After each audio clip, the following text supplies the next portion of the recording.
At the restaurant, my daughter-in-law suddenly threw my plate onto the floor, something that should never have happened. Everyone around stopped what they were doing and stared. My son, Calvan, did not stand up for me at all. On Monday, she got a letter from the lawyer.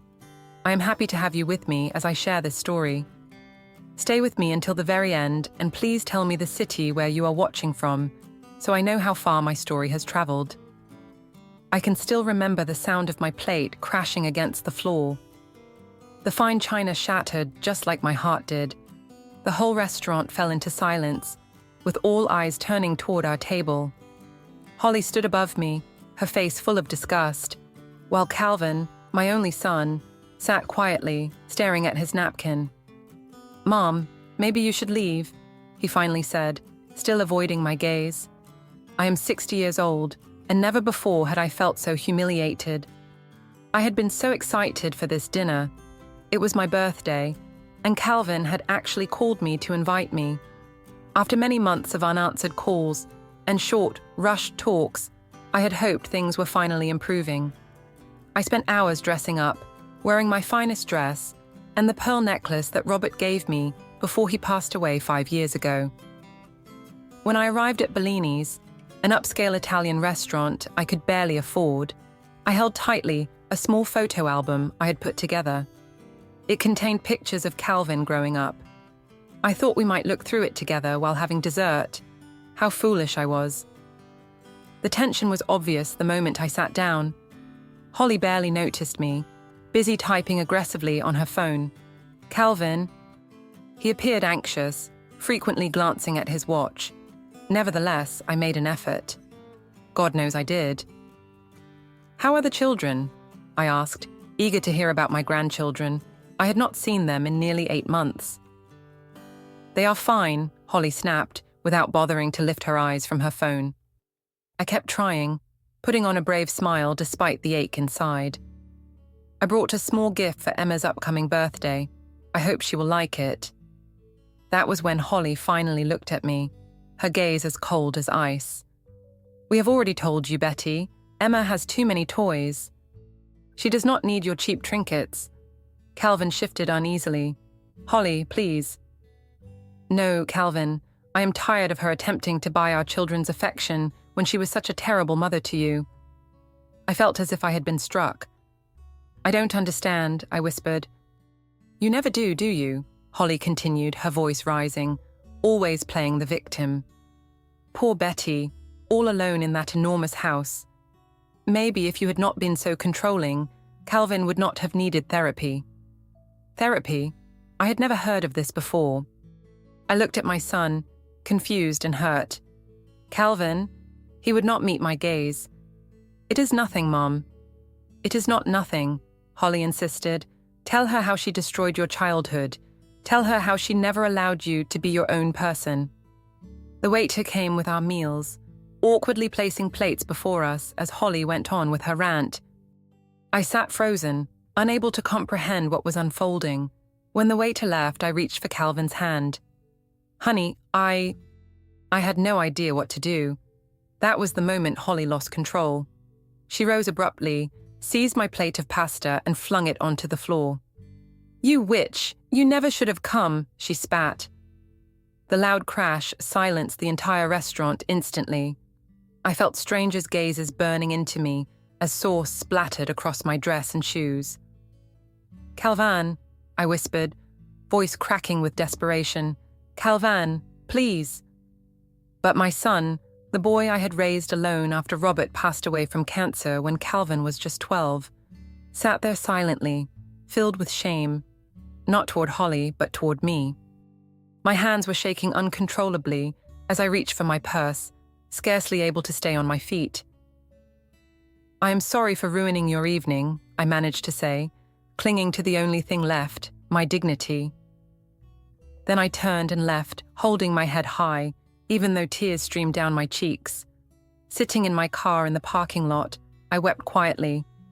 Through the restaurant window, I watched them continue their meal as if I had never existed, as if nothing had occurred. I drove back to the house Robert and I had purchased 4 decades ago, the place where Calvin took his first steps, shared his first kiss on the porch, and told me he intended to marry Holly. But now the house felt overwhelmingly large, painfully empty, and haunted by memories. That night brought no sleep. Instead, I sat in Robert's old armchair, surrounded by photo albums and memories, trying to pinpoint where I had gone astray. Had I been too controlling? Had I stolen Calvin's childhood? The questions haunted me endlessly. Questions tormented me until the early hours. By dawn, something within me had transformed. The tears had vanished, revealing a clarity I had not experienced in many years. I reached for the phone and dialed a number I had avoided for a long time.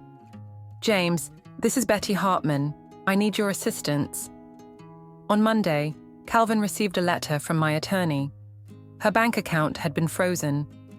What my son and his wife were unaware of, a secret I had protected for years out of respect for their independence, was about to upend everything. 3 days following the restaurant episode, I found myself sitting across from James Wilson in his office. The cool leather chair pressed against my back as I observed him scrutinize the documents I had brought along. "You really sure about this, Betty?" James inquired, glancing over his reading glasses. Our friendship spanned 4 decades, dating back to when he was a young lawyer, and I was a newlywed helping my husband grow our business. "I have never been more certain of anything," I answered, my tone steadier than it had been in years. James nodded with understanding. "It is going to cause quite a commotion, you know." "That's exactly what I'm counting on."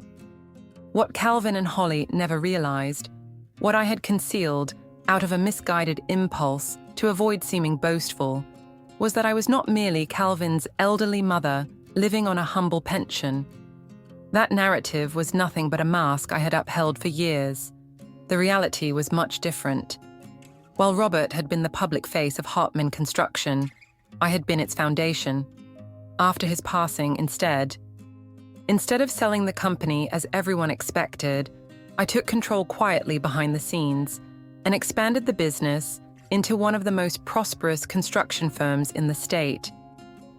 I lived modestly, not because I had to, but because I chose to. The large house I kept was mostly for the memories it contained, not to impress anyone. But the biggest secret involved the elegant colonial home where Calvin and Holly lived with my grandchildren. They believed Calvin had purchased the home through his successful career as an investment banker, but actually, it was mine all along. I had bought it 7 years ago when Calvin mentioned wanting to move to that neighborhood, but said he could not afford it yet. I offered, "Let me help." He answered firmly, "No, Mom, we do not need your money." So I bought the house through my company and arranged for them to acquire it through a private sale at half of its market price. Calvin thought he had found an incredible deal from a motivated seller. In truth, I still held the deed, and their mortgage payments went into a trust I had set up for my grandchildren's education. Everything was completely legal, although a bit deceptive. I told myself that this was what any mother would do, help without damaging pride. Now, I wondered if I had only been encouraging the gap between us, letting them believe they did not need me, when all along they had been depending on me. "The letter should arrive today," James interrupted my thoughts. "Are you ready for the consequences?" The letter she had received informed Holly that the credit card she had been using, one she believed was connected to a special account Calvin had established for her, was actually funded by me. Each month, when she maxed it out on designer clothing and spa sessions, it was my money covering the rest. Calvin was unaware. He assumed his income paid for their extravagant lifestyle. It did not. "I am ready," I said, though my heart ached at what was about to unfold. It is time for some truth in this family. I left James's office and headed to the small cafe where I often went to gather my thoughts. As I sipped my tea, my phone rang. Calvin's name appeared on the screen. I answered, keeping my tone even. "Hello, Calvin." "Mom, what on earth is happening?" His voice was thick with anger. "Holly just got a letter from a lawyer saying her card has been frozen and that you have been supplementing it for the past 5 years. I completed his thought. Yes, that is correct. There was silence on the other end. Then what are you talking about? Calvin demanded. Calvin, we need to discuss finances, the truth, and your house. My house? What about my house? I took a deep breath. The house is in my name, Calvin. It always has been. Another long pause. I could almost hear him trying to piece together what this meant for everything he believed about his life. That is not possible, he finally said. I have the mortgage. I make the payments every month. Yes, you do. To a trust I created. I am the owner of the house, Calvin.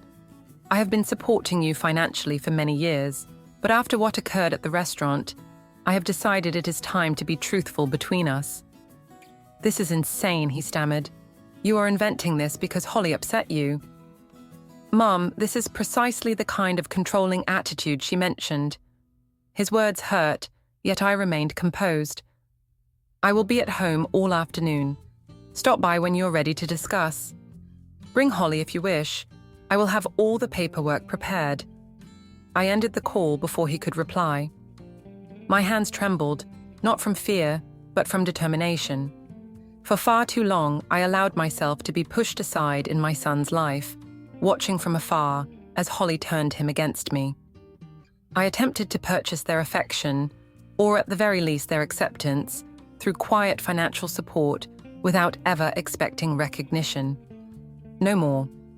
About 2 hours later, my doorbell sounded. When I opened it, Calvin was standing there alone, his face a mix of bewilderment and anger. Prove it, he insisted, pushing past me into the house.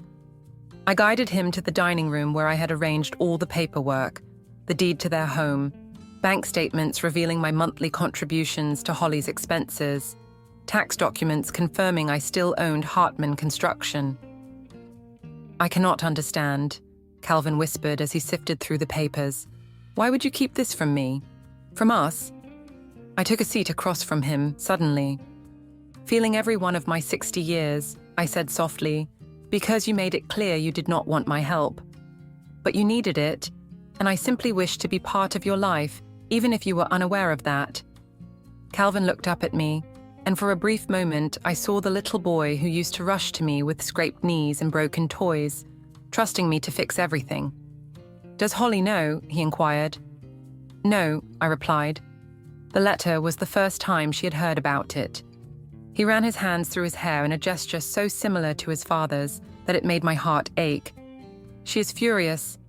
She believes you are trying to punish her for what happened at the IEG restaurant. And what do you think?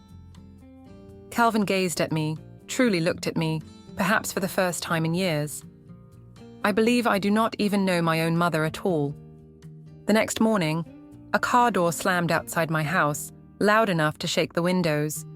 I was calmly making tea in the kitchen, though I knew exactly who had arrived. Mom, Calvin's voice roared as he stormed through the front door without knocking. We need to talk now. I took my time stirring honey into my tea, bracing myself for what was to come. When I eventually stepped into the living room, Calvin was not alone. Holly stood beside him, her face flushed with anger, and her designer purse gripped like a weapon. Good morning, I said calmly. Would either of you care for some tea? Stop pretending, Holly snapped. What kind of twisted game are you playing? I settled into Robert's old armchair, watching them carefully. Both of them showed a calmness I did not quite share. No pretense, Holly, just honesty. Calvin moved restlessly around the room, clearly upset. After our talk yesterday, I thought he would appear more subdued, yet he seemed energized by frustration. You cannot simply freeze Holly's accounts, he declared.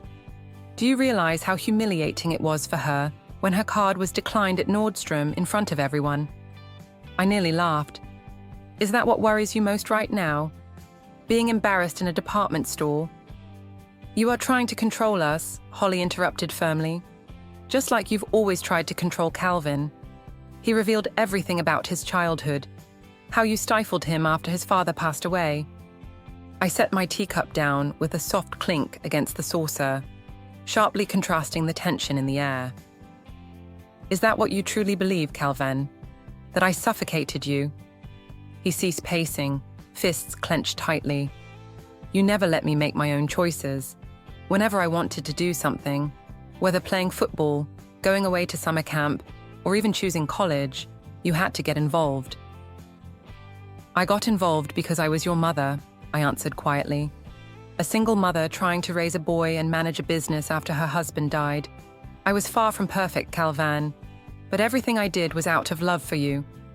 Love? Holly scoffed. If you loved him, you would not control him like this. I fixed my eyes on her.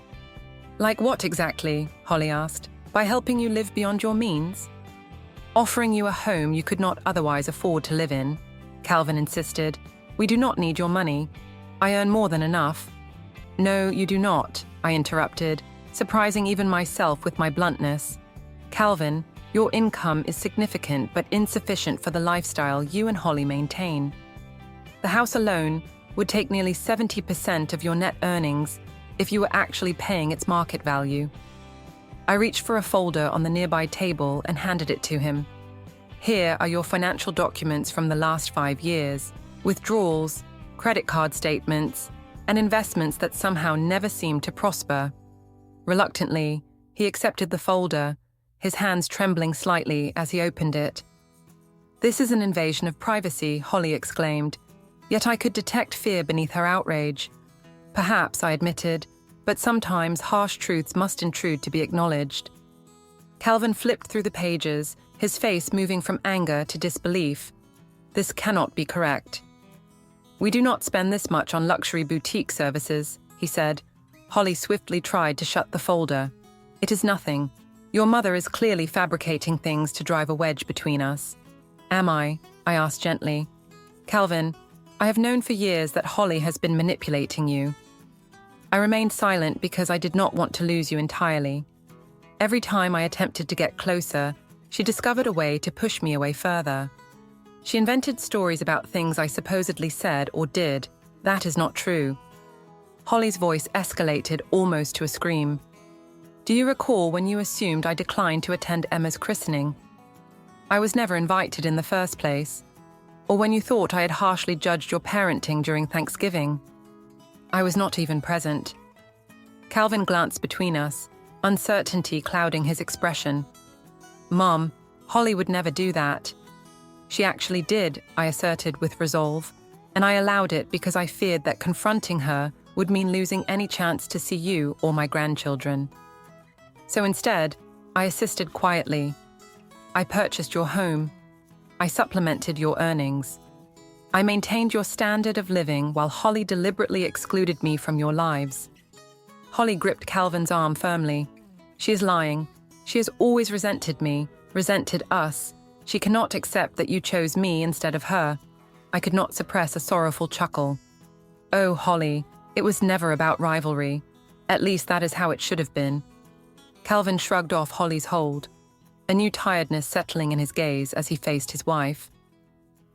What exactly are luxury boutique services? He asked again. Holly's cheeks darkened with embarrassment. Just some spa treatments. You know I need to look my absolute best. I remained silent, allowing the situation to evolve naturally. Calvin flipped to a particular page in the folder, his finger tracing down a list of amounts, $15,000 in spa treatments within a single month. His tone was disbelieving. There is a highly private retreat in Arizona, I added quietly. They are renowned for their confidentiality and cosmetic surgery. The color vanished from Holly's face. You were spying on me? No. I go through all the financial activities connected to my accounts. The credit card that you have been using is under my name. Do you remember? I only read the statements. Calvin flipped to a different page, his actions becoming more hurried. What about these cash withdrawals? 10,000 here, 15,000 there. I confessed, I have no idea what those are for. Maybe Holly can clarify. The room grew tense as Calvin looked towards his wife, his eyes filled with questions. For a brief moment, Holly seemed cornered and stuck. Then her expression turned firm. This is absurd, she said. I refuse to stand here and be questioned by a bitter woman who cannot accept that her son has moved on. She grabbed her handbag and moved towards the door, stopping only to glance back at Calvin. "Are you coming?" Calvin was motionless, the folder still clutched in his hands, clearly conflicted.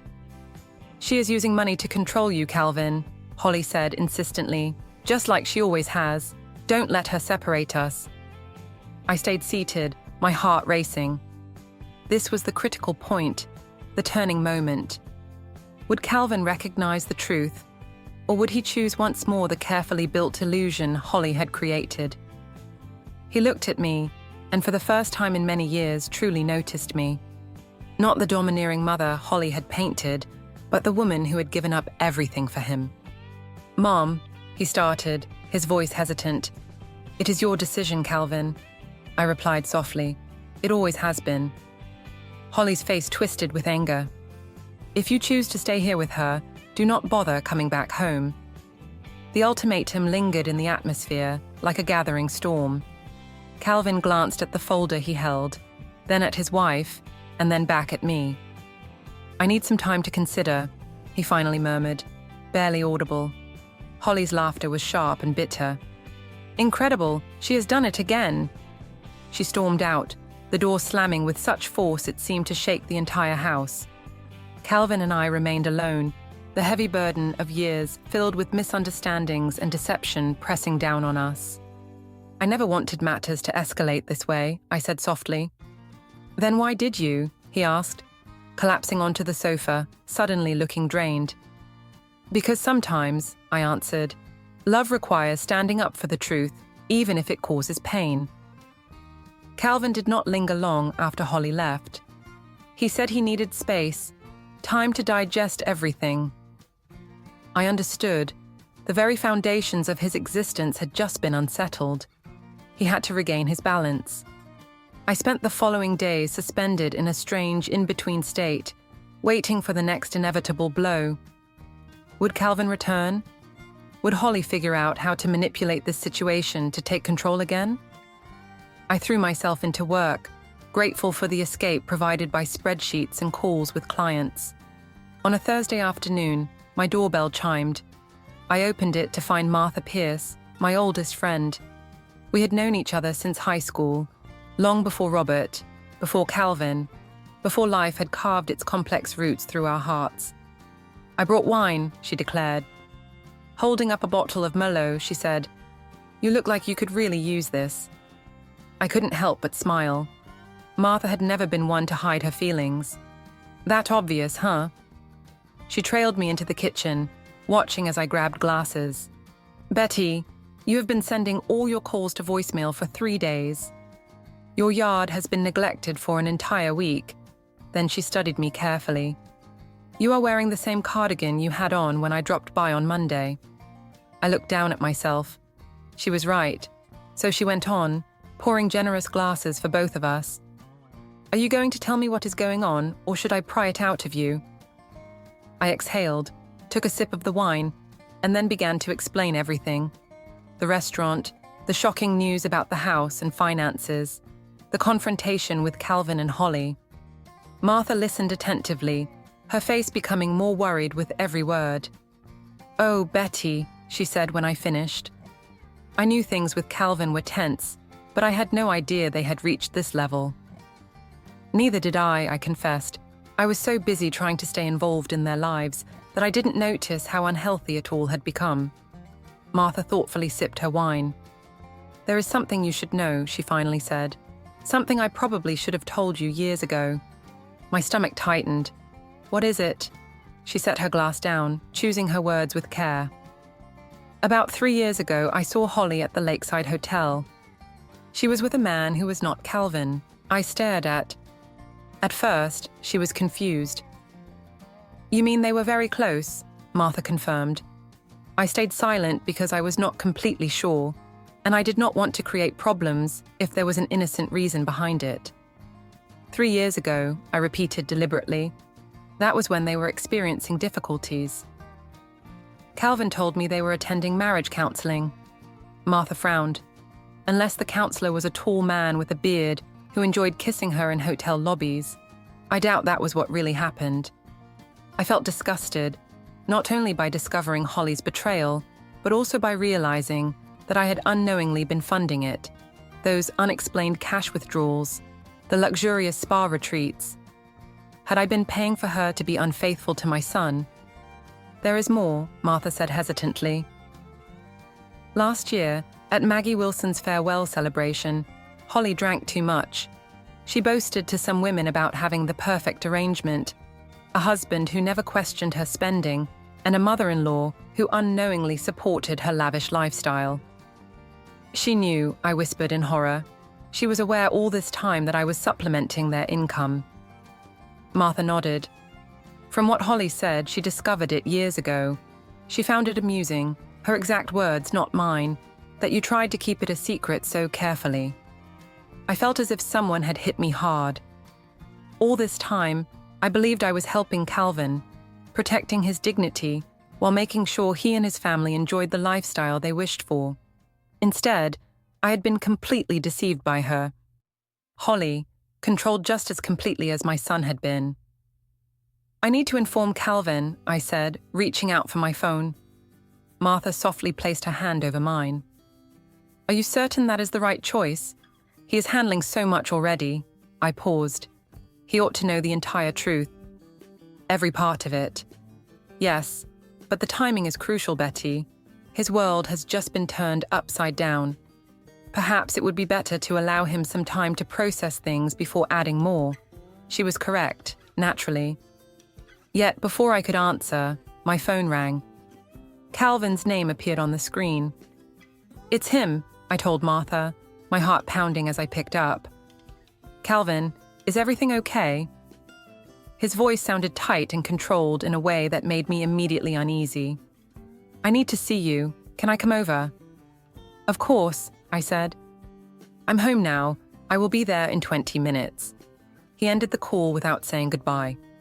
Martha stood up, gathering her purse. I should leave. This seems like a discussion you both must have privately. I walked her to the door, thankful for her support but afraid of what was ahead. Thank you, Martha, for the wine and the honesty. She gave my hand a squeeze. Call me later. And Betty, be gentle with him. Discovering your life is not what you thought it was is a difficult thing to accept. Calvin arrived exactly 20 minutes later, his face pale and drawn. He looked as though he had not slept for days. Come in, I said, stepping aside. Can I offer you something? Coffee, something stronger? Nothing, he answered, moving past me into the room. In the living room, he paced briefly before turning to face me, his expression impossible to read. I found something, he said, his voice strangely emotionless. From his jacket pocket, he pulled out an envelope and handed it over. Inside were bank statements, but not the ones I had shown him before. These were different, with account numbers unfamiliar to me, and transactions linked to places I had never heard of. One name caught my attention, Bahamas Private Banking Limited. I asked, "What is this?" although a sinking feeling told me I already knew. Holly has a secret account, Calvin said, his voice trembling slightly. She has been transferring money, our money, into it for years, more than $300,000. I sank into a chair, the statements clutched tightly in my hands. Oh, Calvin, I am so sorry, I whispered. He let out a bitter laugh without any humor. You are sorry? I am the one who should apologize. You tried to warn me and I refused to listen. I believed her lies about you because accepting the truth was too difficult. The truth that I married someone who never loved me, he said simply. Someone who saw me, saw us, only as a means to an end. I wanted to comfort him, to say it could not be so terrible, but I could not bring myself to lie. Not now, when honesty was finally coming to light. There is more, he continued, sitting down opposite me. I hired a private investigator. My eyes widened. Calvin, was that really necessary? He answered firmly. I needed to know how deep this goes. And, Mom, his voice cracked. It is worse than I imagined. The investigator uncovered not only the affair Martha had witnessed, but also numerous relationships spanning several years. Holly had been methodically taking money from us, quietly building her savings while scheming her getaway. Calvin's voice was hollow when he said she was planning to leave. The investigator found emails between her and a man she had been seeing. They intended to take the children and move to the Bahamas once she had saved enough money. I reached out to hold his hand and was surprised when he allowed me to. I asked softly about the children and how they were. Confused, he replied, "Holly told them I was away on a business trip." His eyes welled up with tears as he admitted he had not yet figured out how to explain that their mother had been dishonest with all of us. We sat quietly for a moment, burdened by the gravity of everything. Finally, Calvin spoke again, with more strength in his voice. "I have been such a fool, Mom, and not just about Holly."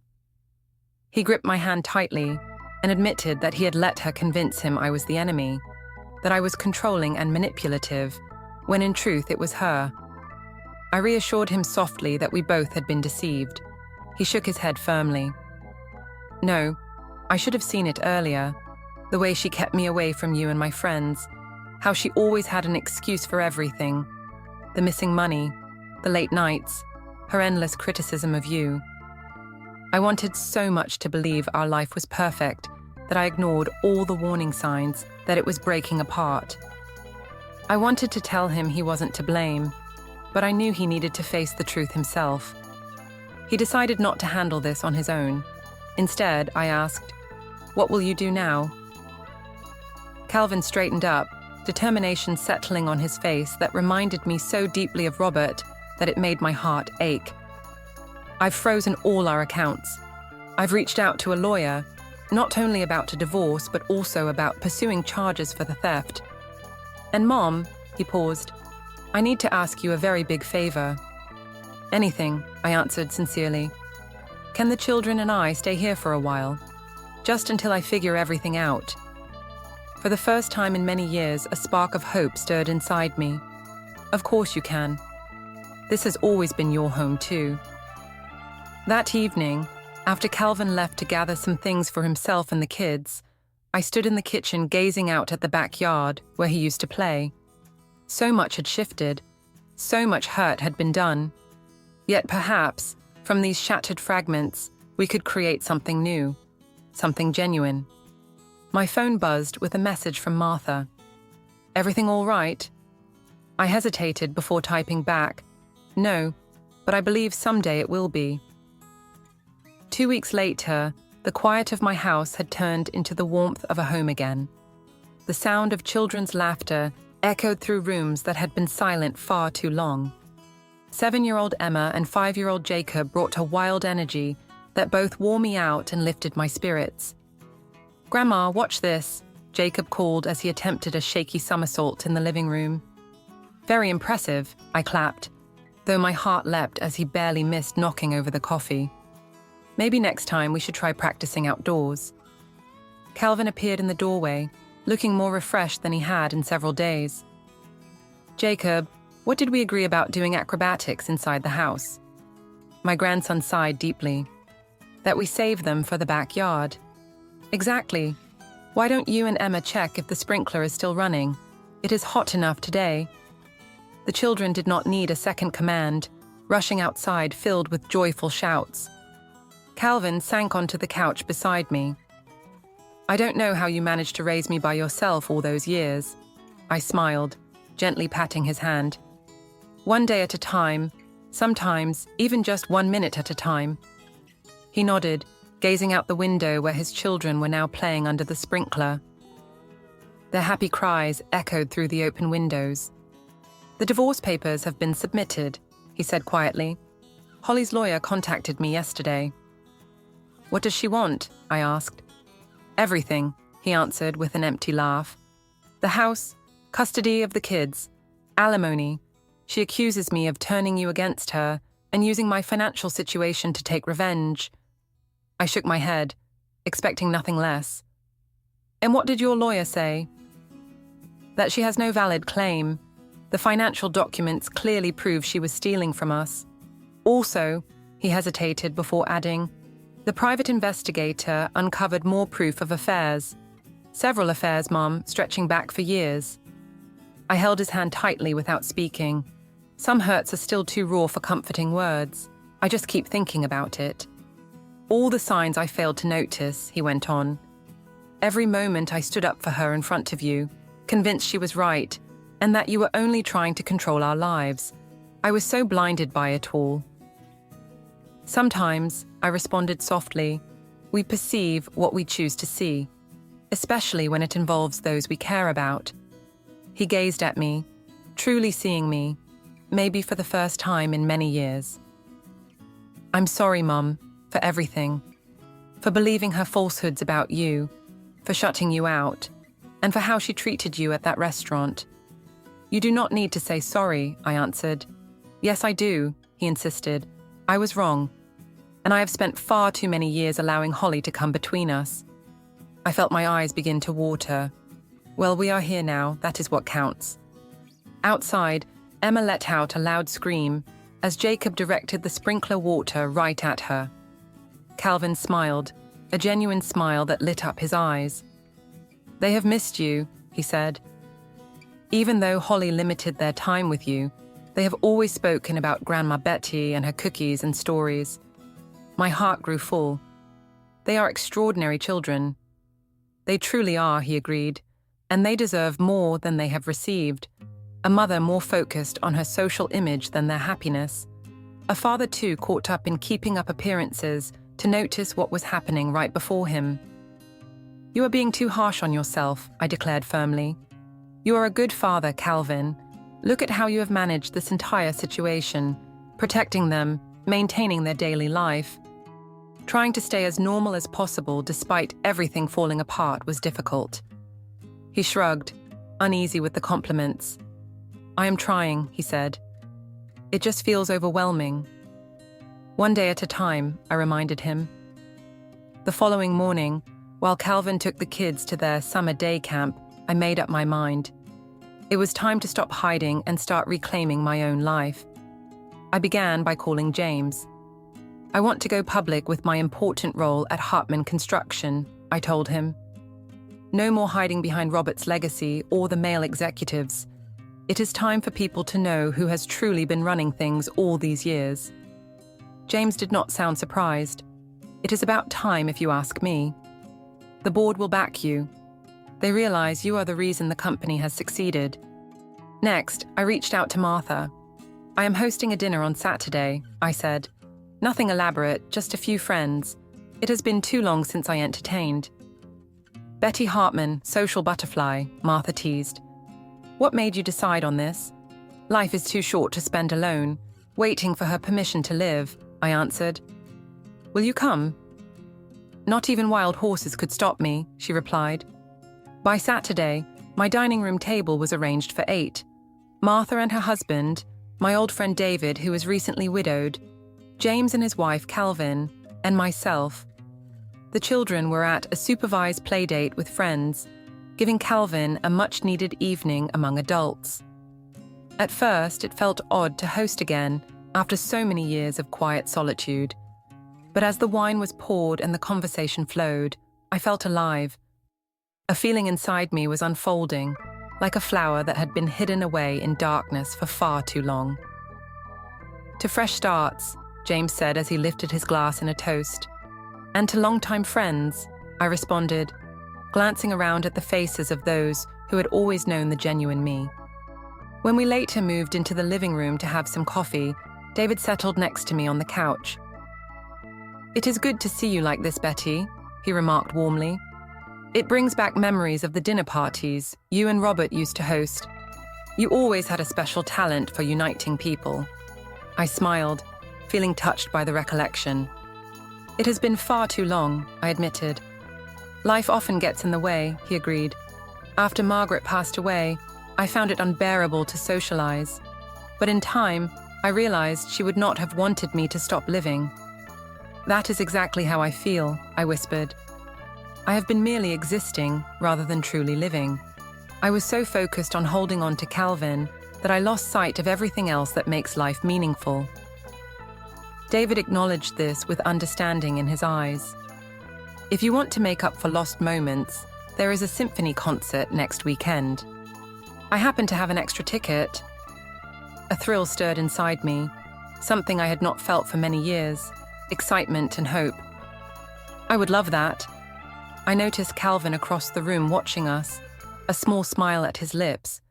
When our gazes met, he gave me a subtle nod of approval. Later that evening, after everybody had left and the house grew quiet, Calvin found me washing the last dishes in the kitchen.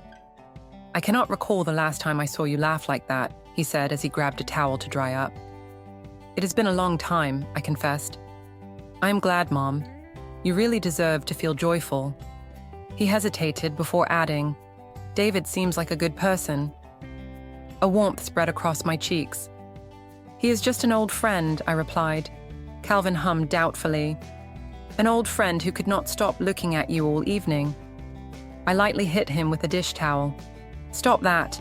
We are both far too mature for such nonsense." "You are never too mature for meaningful connections," he said, suddenly serious. "That is one lesson this whole ordeal with Holly has taught me.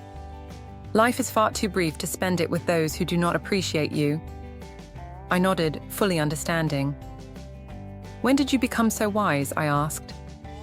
"I had a great mentor," he said, gently nudging my shoulder with affection, even if I was stubborn and reluctant to listen at first. Later that night, as I climbed into bed, I sensed a change within me, something lighter, as if I had put down a heavy weight I had carried for many years. The constant concern about Calvin, the fear of being excluded from his life entirely, the delicate balance of helping without seeming intrusive. All of these had consumed me so deeply. But now, for the first time in years, I was thinking about myself again, about my own happiness. Not only as Calvin's mother, or Robert's widow, or the hidden CEO of Hartman Construction, but simply as Betty, a woman with her own hopes and future. The next morning, I woke up early and did something I had not done for ages. I drove to the quiet lake outside the town, where Robert and I used to have picnics when we first got married.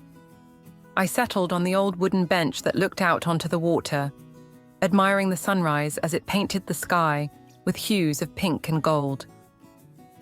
"I believe I am finally ready to move ahead," I murmured softly, sensing Robert's presence in the soft breeze that stirred the leaves around me. "To create something fresh." As if responding, my phone buzzed with a message from Calvin. "The kids want to know if Grandma is making pancakes this morning." I smiled, replying instantly. "I'm heading home now. Tell them to have the blueberries ready." Home? It felt like home once more, brimming with laughter, love, and opportunities I hadn't imagined possible just a few weeks before, and I was prepared to embrace it all. 6 months can transform everything. As autumn turned to winter, the changes in our lives kept unfolding, each day presenting new hurdles and unexpected happiness. The divorce process stretched out, with Holly resisting fiercely at every turn. What started as her initial demands slowly shifted into more desperate measures as her position weakened. When undeniable proof of her affairs and financial misconduct emerged, she altered her approach, suddenly portraying herself as a victim of a controlling husband and a manipulative mother-in-law. She began accusing me of emotional abuse. Calvin told me one quiet evening after the children had gone to sleep. He said she claims I isolated her and monitored her spending. I shook my head, astonished by her gall. Does she truly believe this approach will succeed? Her attorney advised against it, he said, rubbing his temples. However, Holly has never been one to follow advice. She is certain she can still emerge victorious. Despite the continuing legal conflict, life at home had found a cozy rhythm. Calvin had taken a break from work to dedicate time to the children and himself, working part-time remotely as a consultant. I had officially assumed the position of CEO at Hartman Construction. No longer hiding behind intermediaries and figureheads, the announcement caused quite a sensation in the business world. Widow revealed as secret CEO, how Betty Hartman built an empire while remaining in the background, read one particularly eye-catching headline. "You are famous, Grandma, Emma proudly declared, showing me a newspaper clipping a friend had brought to school. My teacher says you are an inspiration. The house I once thought too large and too empty was now alive. Jacob's toys scattered across the living room. Emma's drawings decorated the refrigerator. Calvin's laptop and documents cluttered the dining table every evening. And I found myself at the heart of it all, no longer on the sidelines of my son's life, but a crucial part of it. On a crisp December morning, snow lightly covering the ground, I stood in the kitchen making breakfast when Calvin came in, his face showing an unusual expression. "Is everything all right?" I asked, turning a... He raised an envelope. "This just arrived by courier. It is from Holly's attorney." I put down the spatula, my pulse speeding up. "What does it say?" "I have not opened it yet." He inhaled deeply, then ripped the envelope open and quickly read through the papers inside. Gradually, a look of shock appeared on his face. "She is dropping the custody battle," he said quietly. "She has agreed to supervised visitation only twice monthly." I looked at him, amazed. Why would she quit now after fighting so fiercely? Because of this, he gave me another sheet from the envelope, a blurry photo showing Holly with a man I did not recognize boarding a plane. She has been living with him in Miami for the last month. The investigator reported she missed her previous 3 court dates because she wasn't even in the state. I sank into a chair, digesting this news heavily. She has abandoned her own children. Calvin nodded, showing a complex mix of relief, anger, and sorrow. The lawyer says she is ready to sign away all parental rights in return for a lump sum payment and a promise that I won't pursue criminal charges for financial theft. Will you accept? He ran a hand through his hair, torn inside. Part of me wants her to face justice for what she did, but another part simply wants to end this for the children's sake. I reached over and squeezed his hand. "No matter what you choose, I will stand by you." In the end, Calvin chose harmony instead of revenge. The agreement was completed 2 weeks later, granting full custody to Calvin, an equitable payment to Holly that was much less than she had originally requested, and the sale of the home they had once shared. "What will you do with the money from the house?" I inquired as we finalized the documents at James's office. "I will put it in a trust for the children," Calvin responded immediately. "Their future comes first, not mine," James said with a nod of approval. "I can assist with setting that up." "And Betty," I added, "now that this matter is resolved, it is time to discuss your estate planning too." I agreed, a decision I had been pondering for several months finally becoming clear. "Yes, there are adjustments I want to make." That night, as the children played outside in the backyard, Calvin and I sat on the porch, holding mugs of hot chocolate that warmed our hands against the cold winter air. "I have been thinking," he began, breaking the peaceful silence between us, "we should move out and find a place of our own." I felt a brief sting of disappointment but tried not to reveal it. "Oh, well, naturally, if that is what you want. This situation was always meant to be temporary." "No, Mom," he quickly corrected. "You misunderstood. I meant that we should all move together. This house holds many memories, but it might be time for a fresh start somewhere new for all of us." I looked at him in surprise. "You want us to keep living together?" He nodded, though suddenly he seemed unsure. "Unless you prefer to have your space returned, I understand we have deeply intruded upon your peaceful life." Intruded, I laughed. The term feels completely opposite to my emotions. "Calvin, having you and the children here has brought me the utmost happiness. I was simply worried you might desire more independence. We have faced enough separation in this family," he stated with conviction. "Emma and Jacob adore you. Honestly, I cannot imagine how I would have managed these last months without you. We are united now." I felt tears welling up, but they were tears of joy. I would cherish that a new home for all of us. 2 weeks later, we discovered the ideal house.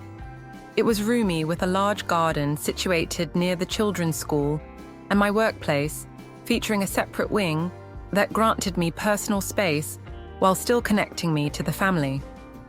Calvin was determined to pay for half using his consulting earnings. It is no longer about pride, he clarified when I attempted to decline his offer. It is about partnership. We are creating this new life together. Mom, equal partners. On the day we signed the contract for the new house, I also completed another critical document with James, my updated will. Contrary to what Holly had anticipated, where my possessions would pass to her, and Calvin, leaving nothing for me, this will mirror our new situation. My assets would be shared equally between Calvin and my grandchildren, including provisions for their education and future needs. The moving day came in early spring. Standing alone in the empty living room of the house Robert and I had called home for 4 decades, memories flooded my mind. Calvin, taking his very first steps right here, Robert's laughter ringing from the kitchen. Countless Christmas mornings and birthday celebrations filled this space. Then came the quiet nights, after they were both no longer a part of my life. "Ready, Mom?" Calvin's voice came from the doorway as Emma and Jacob peeked curiously behind him. I inhaled deeply and replied, "Ready." Our new home greeted us with wide, open rooms and endless potential. That initial weekend was consumed with unpacking and making this house truly ours. David stopped by, bearing a housewarming present, a lovely wind chime for the back porch, and stayed for dinner. His easy manner and joyful laughter blended effortlessly into our family circle. Later that night, after the children were asleep and Calvin had gone to his room, I sat alone on the new back porch, soothed by the gentle tinkling of David's wind chime carried on the spring breeze. The stars above seemed brighter than usual, as if they were joining in our celebration. Suddenly, my phone chimed with a message from Martha, asking how the new place was. I smiled and typed a quick reply. "It already feels like home." Her answer was almost immediate. "Of course it does. Home is not a building. It is the people you share it with." She hit the truth perfectly. For years I had clung to the past and the tangible reminders of my family's former life.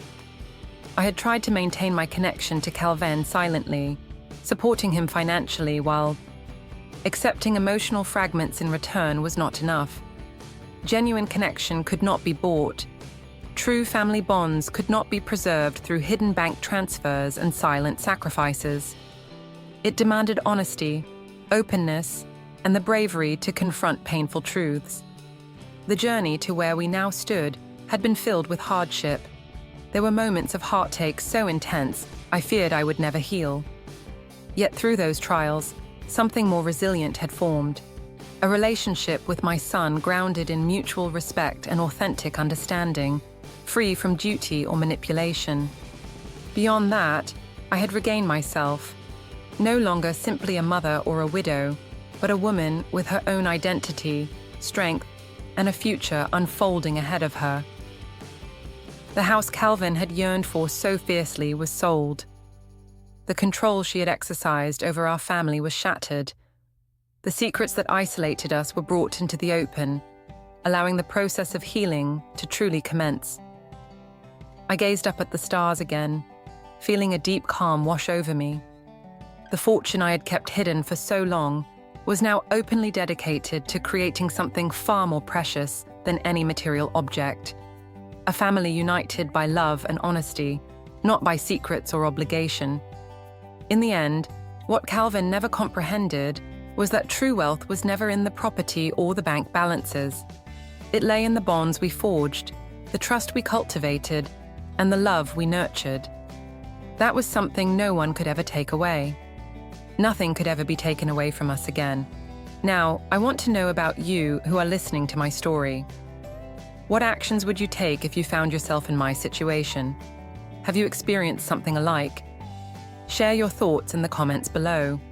Meanwhile, I am leaving on the last screen 2 other tales that are beloved by this channel, and they will surely astonish you. Thank you for staying with me until this point.